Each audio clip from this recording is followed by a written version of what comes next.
seriously, it helps me line it up. It just helps me line it up. Okay. So now it's different. Yeah. Yeah. Yeah. You feeling good? Yeah. Yeah. Me too. Me too. Comfortable. Yeah, good. As comfortable as one can be. Okay, so Jennifer Davis, Yep. Chipley, Florida, Yep. released the Leash. What got you started in dog training? And what programs do you offer? What got me started in dog training, ultimately, I got my first dog, which is Moses, Yeah. about 8 years ago, 7.5, 8 years ago, because he's about a year old when I got him. Always wanted a German Shepherd. Got him for Christmas, year of 2015. Paid $100 for the dog. Those are the best ones. Yeah, nothing for him. You know, was told when I got him he was going to be, he was a pet only. Yeah. He wouldn't pretty much accomplish anything outside of the pet world. So I got him, started working with him. Ended up going out to a trial out at Harry Hamilton's. I think it was actually regionals that year. Yeah. I think I was supposed to come out there. Really? Yep. Yeah. We just went to go watch. Didn't know nothing about it. Had never heard anything about it. I can't remember. I think an advertisement on Facebook or something popped up, and you know we weren't working that weekend, so why the hell not? Right. So went out there and watched it, and I fell in love with it. Right then and there, fell in love with it. And I just had to do that with Moses. Moses didn't have an aggressive bone in his body. Just a little sweet. He was the sweetest dog. I mean, just the sweetest, chillest dog. But I was bound and determined to make that dog a protection dog. Yeah. So I went home with a little bit of guidance from a couple that have, you know, done protection work. They told me what I needed to do to try to bring out the drive in him, and he was either going to do it or he wasn't. Me being who I am, I was determined that he was going to do it. So I back-tied him for about, I don't know, a couple weeks and agitated him to the point where he was ready to go out to Harry's and start actually training for Schutzen. So it just lit a fire. Just lit a fire. That's it. How long? It was on from there. Yeah, you've been going at this a while now. 8 years now. I've been doing it 8 years. I've only been training for the public for full-time only for about 6 months. But still, that's a lot of like precision work. Yeah. For IPO, like a lot of tedious detail. It's crazy, and I mean, I would love nothing more than to be able to go further in it. Sadly, I've only gone up to a BH, or as far as a BH. Hey, 2 or 3 dogs. That's further than what I've gone. Oh, that's it. You know, I mean, I haven't got no titles on one. I'm in an area, sadly, where we don't have, you know, real good clubs. Right. That we can go to and actually learn. Like, I mean, I learned the majority of my stuff from Harry. I know since Harry left, it was horrible. It was too hard for me to drive way out there. Yeah. Like I would go to Harry's, it would be so late, and then I was trying to run this place or build this place at the same time. I remember I would pull over in the rest stop and sleep on top of my bite suit. Oh, geez. Yeah, so I could rest, you know, to go home and work that morning. People don't understand how much goes into that. And I mean, and like I said, I haven't gone really anywhere in the Schutzen IPO, IGP, whatever, you know, they call it these days, world of things. You know, I eventually wanted to make the world team and all that. And if I had the right guidance and right club, I know it's something I could do. Yeah. I only know what I know to a degree, and I'm comfortable training a dog for that sport to a degree, but unfortunately, when it gets to like tracking and retrieves and stuff like that, you know, I still lack education in that area. Yeah. So I still need help and guidance to finish a dog out successfully. So, okay, like this reminds me so much of this client that I just started working with. And oh my God, the amount of work she put into her dog, I was like, Yeah, mind blown. I even told her, I was like, yo, you don't need me. You're on the right track. Yeah. But same story. She's like, I just don't have the right guidance. I'm like, yeah, eventually you'll figure it out. Guidance is everything. Yeah, it'll shorten your run for sure. Right. But making all those mistakes, It'll teach you. like it'll teach you. It'll teach you a lot. IMAX, one Harry actually ended up giving me, he's probably the furthest I've gone with any of them as far as actual training and whatnot. And unfortunately, he got washed out. Too much pressure, couldn't handle the pressure. He wasn't going to go no further than a club level. And back then You're talking about like on the drives? yeah, he was, you would send him in the blind and he'd go and he'd sit real pretty, go into his bark and hold. And just randomly would spin. I tried everything I could. Harry helped me. I had help from multiple people. Went to different clubs out of the state to try to get help. Couldn't fix it. I think I met that dog. You probably have. Yeah. I had him he was probably out there at one point whenever you came out there. Yeah. I had him for a while. Yeah, I think I worked with him out there. He's a nice dog. He's just too squirrely for that type of work. Yeah. Because as you stated and it's a very critiqued sport. Like bringing in the horse world of things like IGP is the dressage of the dog world, Yeah. if you ask me. It's real precise. It's got to be pretty. Yeah. You're going to get dinged for the smallest things as far as points go and all that. So you've got to be on your A game and you've got to know your shit. Oh. I know, like I'm just out here pissing in the wind. Yeah, pretty much. Yeah, I know. And Egon, my young male right now, all I have to do with him is just get some retrieves on him and finish out his tracking and he would be, ready to go. Yeah. And he could do well, so. That's pretty awesome. It's just a lack of clubs in our area and whatnot. Yeah. I tried to start one here and then I hurt myself. Like I was supposed to have surgery on my ankle and I still haven't had it. Like, and I'm like going hard still. Yeah. I'm like, all right, one day it'll break and I'll have to fix it. Like that's when I'm like, okay, it's broken. Like right now I'm like, we're good. And as I start dropping more weight, I might try to get back into it, but I don't know. It's fun. I love it. I love everything about it, but I'm a real, what's the word? I can't think of the word. Perfectionist or? That word. Yeah. I'm a perfectionist. So and you really it dang near has to be perfect. Yeah. To do well in that sport, so. Sometimes what people call anxiety and all this, I'm like, no, I just use that as motivation to keep going. Right. Like, I think we have this idea where we always need something positive to drive us. And I'm like, have you tried using fear? Right. Like something, like I was afraid to fail. Mm-hmm. Absolutely. Way more than I was afraid to go out there and succeed and see what that was all about. I was so driven by that, Exactly, but that drives you to a different level. That was one of my biggest things, I was so scared of failing.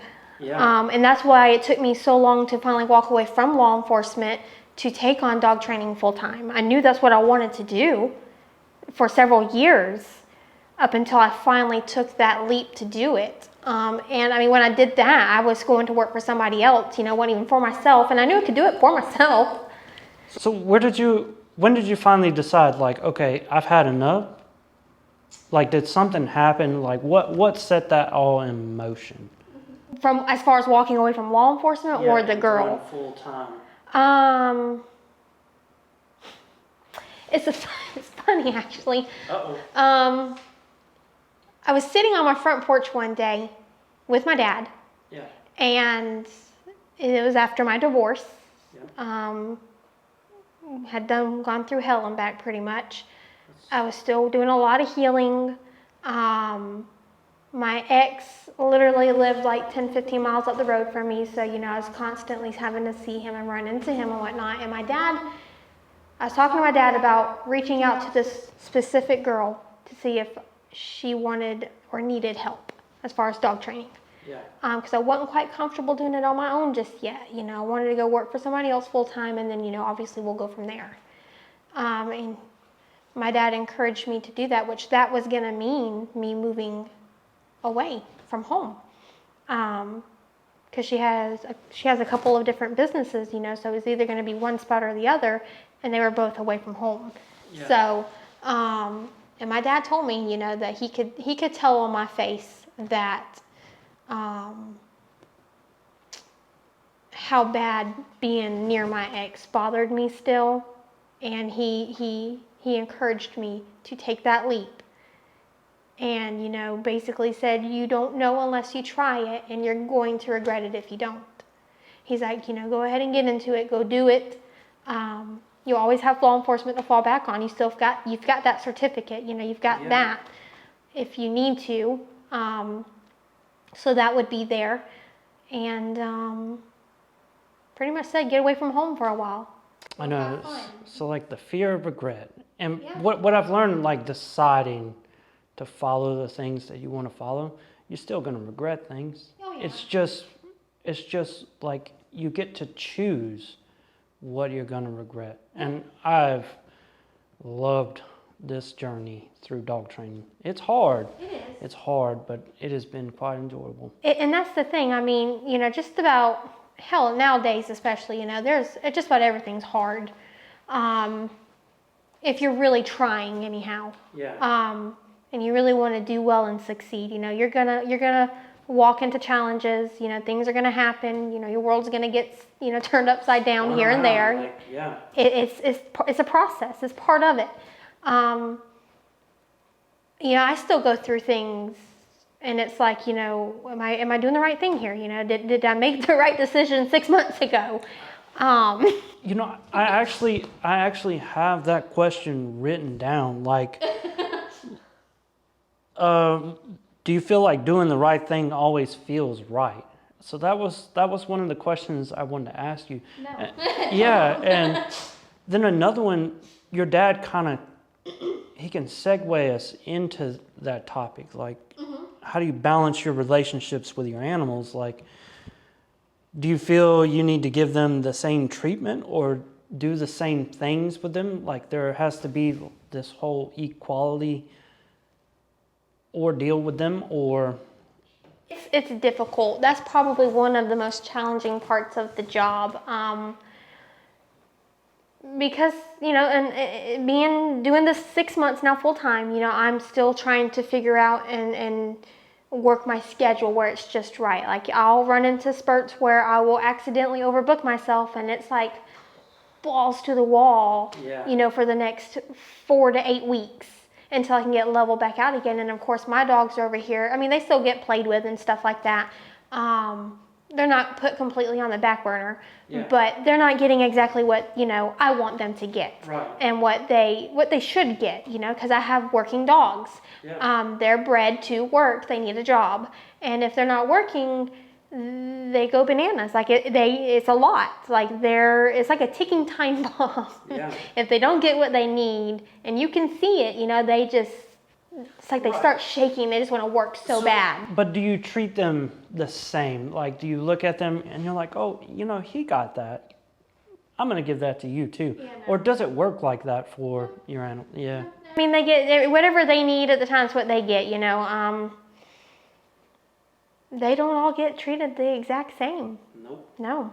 I mean, they each dog gets treated differently. They get treated how they treat me, and what they give me is what they get back. Yeah. Ultimately, I strive to have a respectful relationship with my dogs, because at the end of the day, that's what they are. They're dogs. Yeah. They're not humans. Right. They're not my kids. Do you always love your job? If yes, what are the difficulties you experience with your job?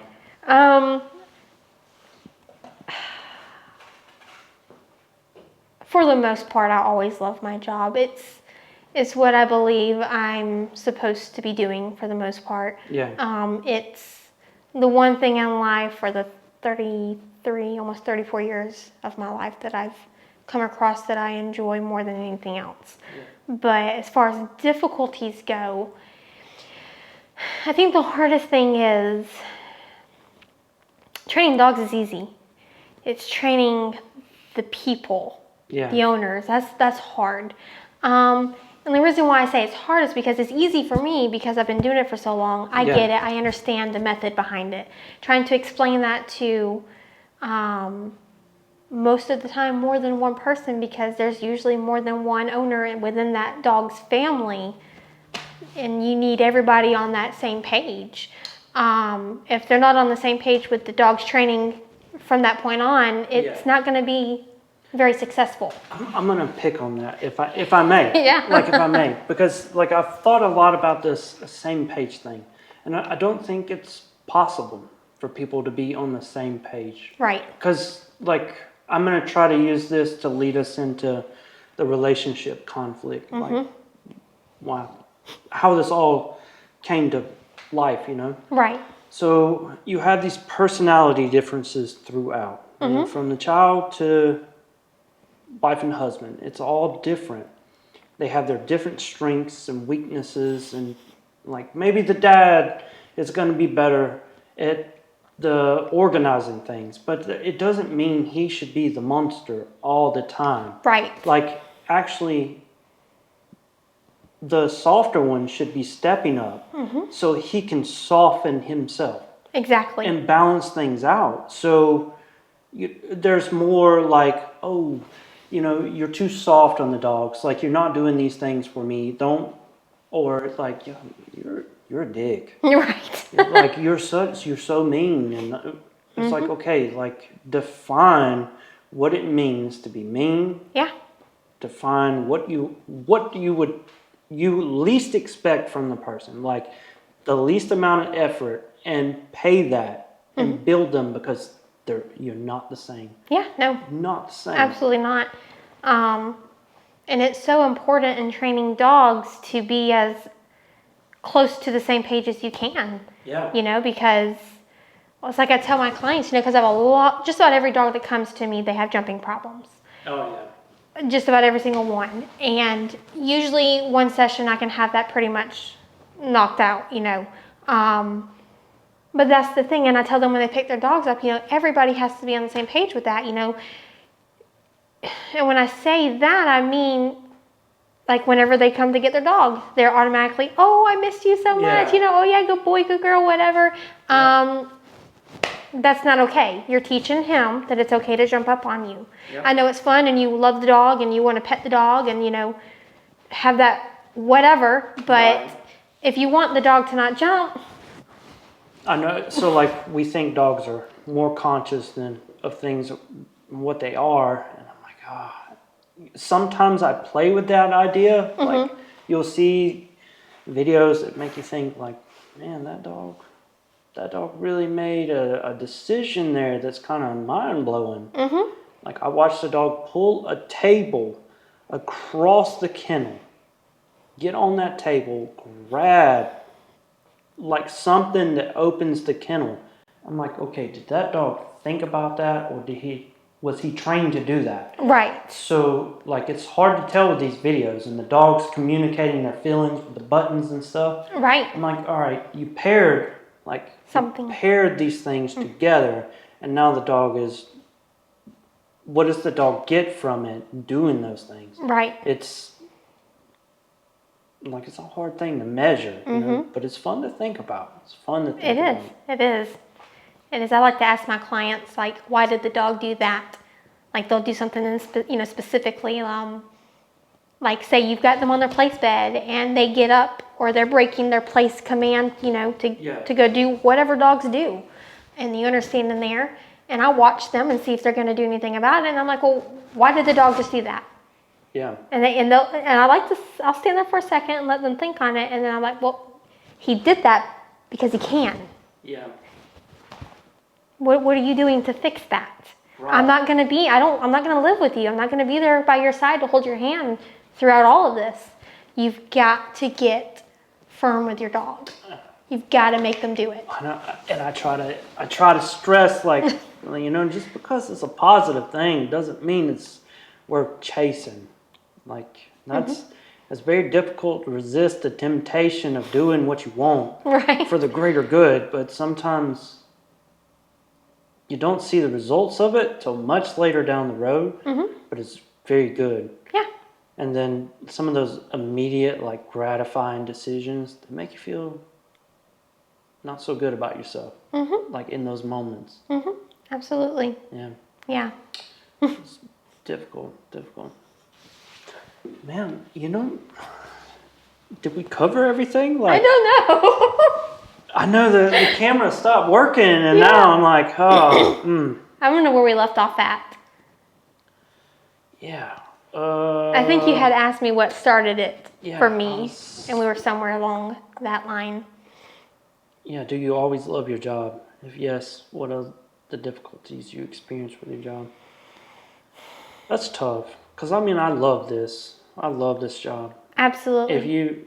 If you wander around the house, you'll find notebooks. In those notebooks, I have this written down so much stuff because I can't stop thinking about the things that I come across. And that's what started the whole conversation. Is like, okay, I've worked with a lot of people. Most of the women, I'm not trying to be like sexist, but this is just my experience. Like, most of the women are kind, nurturing, and loving.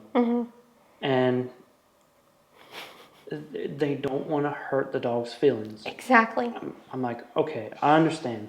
You don't want to hurt anybody's feelings. Like, how do you feel? Do you feel hurt? Like, how do you justify the two? It's like, why allow the hurt for you, and you just get smaller as the dog runs over you? Like, I don't think. Absolutely. Like, hey, when do you reach down there and grab that animal within? You're like, no. Yeah, exactly. And everybody has a different level of that. Like, you know, what might take the dog doing it twice for me to correct it, it might take this person over here 4 or 5 times until they want to correct it. You know, everybody's got a different level of, you know, when they've had enough, if you may. And that's one of those things where, like, basically what you just said, you know, the longer you let it go, the bigger of an issue it's going to become. And I tell all my clients when they pick their dogs up, you know, give them a chance to do it the one time. Tell them to do whatever it is you're telling them to do. Give them the chance to do it. They should do it. If they don't do it and they decide to give you the middle finger, I use that phrase quite often, second command comes and they're doing it. You know, you'll tell them to do it, and if they do it, great. If they still choose not to, you're going to do it. We're making you do it. Whether it be to, you know, apply some pressure with their leash to get them to go down, or, you know, just give a little bit of handler help. You know, we're going to do it. You know, and people have a problem with, you know, like when you say, "Oh, I make a dog do it." Exactly. It's like, you might have a problem with it, but I have to make you do it for good reasons. Like, you don't make good conscious decisions because you see squirrel, you chase squirrel. It's that simple for you. Like, you see that thing, you want to fight that thing, you go fight that thing. It's like, there's no complex, like, motor skills going on in the dog, as far as I know. That really make them think about those things. But then you start to compete rewards against one another. Now it sees the squirrel and it's like, ball, squirrel, ball, ball, squirrel, ball, ball, ball, ball, ball, ball, ball, ball, ball, ball, ball. Like, you know, but does that really eliminate this other competing motivator? Or did we just replace and build that drive with something it can actually enjoy? And of course, it'll change the relationship with us. But like, when it's time to be serious and you looking off at the squirrel, I'm like, nah, dude, the squirrel's, it's out. Like, I'll give you a chance to chase a squirrel, no go right now. Yep, no go right now.